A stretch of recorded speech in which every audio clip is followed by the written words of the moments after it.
Dragon, the film starring Pradeep Ranganathan, Anupam Parameswaran, Kayadu Lohal, and also directed by one of my favorite director, Ashwath Marimuthu. ఇంకా cinema ఎలా ఉందన్న విషయానికి మీరు వచ్చేస్తే నచ్చింది గురు, చాలా బాగా నచ్చింది.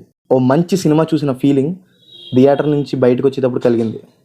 Coming to the first half of the film, full of fun, mass elements, college background, a kind of student in BTech with mass background without any boring elements.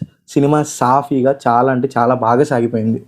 Coming to the main cast, Pradeep Ranganathan Dragon అనే క్యారెక్టర్కి చాలా న్యాయం చేశాడు. And the female leads Anupama, Kayadu Lohar ఇద్దరు చాలా అంటే చాలా బాగా చేశారు. Mysskin sir, who is also director for various Tamil films, సినిమాకి కావాల్సిన బూస్టింగ్ అంతా ఆయన క్యారెక్టర్లో కనబడింది. ఇక్కడ నా క్రెడిట్స్ అంతా కంప్లీట్లీ డైరెక్టర్కే ఉంటాయి.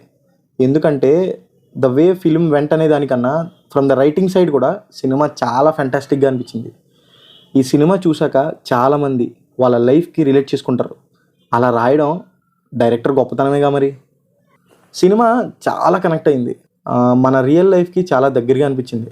And coming to the second half, కొంచెం బోర్ కొడుతుంది ఏంట్రా అనుకునే లోపే సినిమా పికప్ అయిపోయింది. సినిమాలో క్యాస్టింగ్ అంతా చూసి ఒక కంప్లీట్ ఫిల్మ్కి కావాల్సిన యాక్టర్స్ అందరూ ఉన్నారనిపించింది, including Gautham Vasudev Menon sir too. Last but not least, Leon James, who is music director of the film dragon.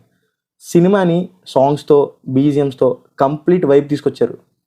ఈ సినిమా చూసిన తర్వాత నేను మీ అందరికీ అడ్వైస్ చేసేది ఏంటంటే, నీకు రాని, నీ వల్ల కాని దానికోసం కష్టపడడం కన్నా ఏ తప్పు చేయకుండా నీకు వచ్చిన నచ్చిన పనిని చేసుకుంటే అంతకు మించిన లైఫ్ ఇంకెక్కడా ఉండదు. కంప్లీట్గా సినిమా నవ్వించింది, ఏడ్పించింది, బాధ పెట్టింది, జీవితానికి ఒక మంచి సలహా ఇచ్చింది. And a big congratulations to my director Ashwath Marimuthu, hero Pradeep Ranganathan and the cast and crew of the film Dragon. డెఫినెట్గా థియేటర్లో చూడాల్సిన సినిమా డ్రాగన్. ఇంతకన్నా ఈ సినిమా గురించి చెప్పడం కన్నా మీ అందరూ థియేటర్లో చూస్తేనే మంచిది. నెక్స్ట్ జాబిలమ్మ నీకు ఎంత కోపమా సినిమా రివ్యూతో కలుద్దాం. Until then please like, share and subscribe to our channel Scene Screen reviews.